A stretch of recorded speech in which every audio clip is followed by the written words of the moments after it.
There's a new Sim multiplayer game out, and it's free. Save for taking time out of your life, but whatever. Let's hop in and try a game.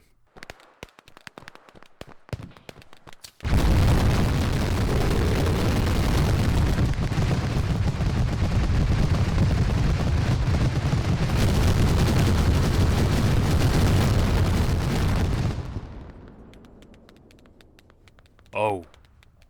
Oh no.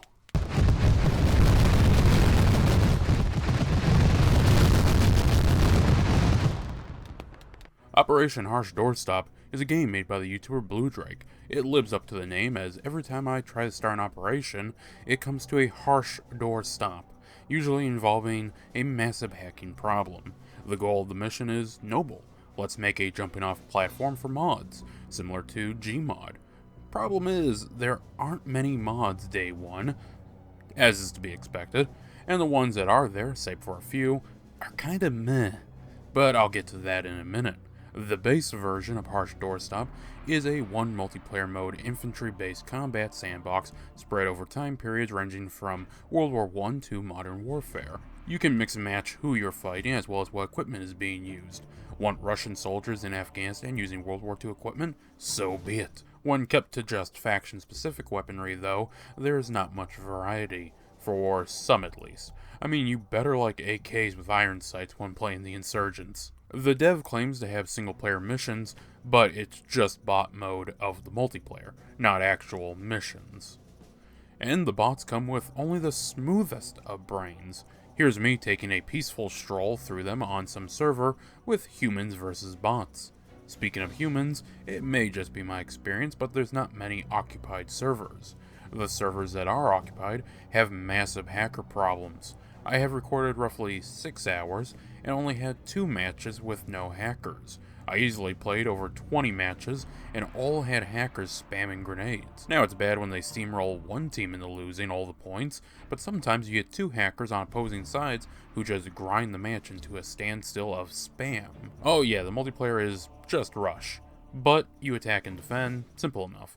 Now, what is really frustrating, apart from Blue Drake's passive-aggressive attitude to the community, yes, we all saw your post on how criticism should be done, and you welcome it, even the negative ones, yet you dislike a well-meaning video criticizing you. Alright, so, first thing. Lots of incredible YouTubers have been creating content about the game. Some of you guys really like it. Some of you guys don't like it at all, and that's okay. I do not have a problem with that. In fact, ironically, some of the people who hate this game the most have been the most helpful. Negative, positive, I don't care. This is what it's all about. On the Steam store page, it says a shooter sandbox with all the features a game should have. Meanwhile, the features lacking are as follows: no anti-cheat, no option to kick, no sprint from crouch or prone, no melee, walls are easily glitched through. As far as I can tell, there is no healing others as medic or supplying others with ammo, and just a few basic annoyances. When having a rifle with an underslung grenade launcher, your character will stow the weapon only to bring it back. This is the same for when you switch from grenade launcher to rifle. Why? Just have an animation that flicks up the sight. The Kar 98K loads a ghost round every time you reload. I don't know why, but if you fire one shot, you'll load 2. Classes like AT Rifleman or Medic have no real usage since there are no vehicles in the base game, and, as I previously stated, you can't heal others, at least not that I or many in the community are aware. Squads have no use unless class limits are being used. Random assortment of glitches such as falling through the map, getting stuck when joining a server, and being unable to respawn or do anything without closing the game. Oh yeah, and every server is plagued by hackers, to an unplayable degree.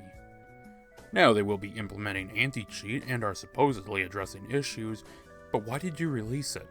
Even if it is early access in this state. You've criticized games for less, but suddenly it's okay because the game is financially free? I can shit in a field and the farmer is still going to be mad. My shit ain't fertilizer, and free shit can still be sucky quality. Now what does the game do well? I suppose firearms control fine, nothing special. Whenever someone is on mics, which is rare, I've had a fun time. It's always nice to have an FPS set in the jungle. Supposedly, the modding tools are easy and very versatile, so more power to the modders. Honestly, I have more faith in them than I do with the devs. I mean, did we really need a modder to implement third-person mechanics? Speaking of modders, there's no auto-download when entering a server. Gary's mod has this clearly needed feature.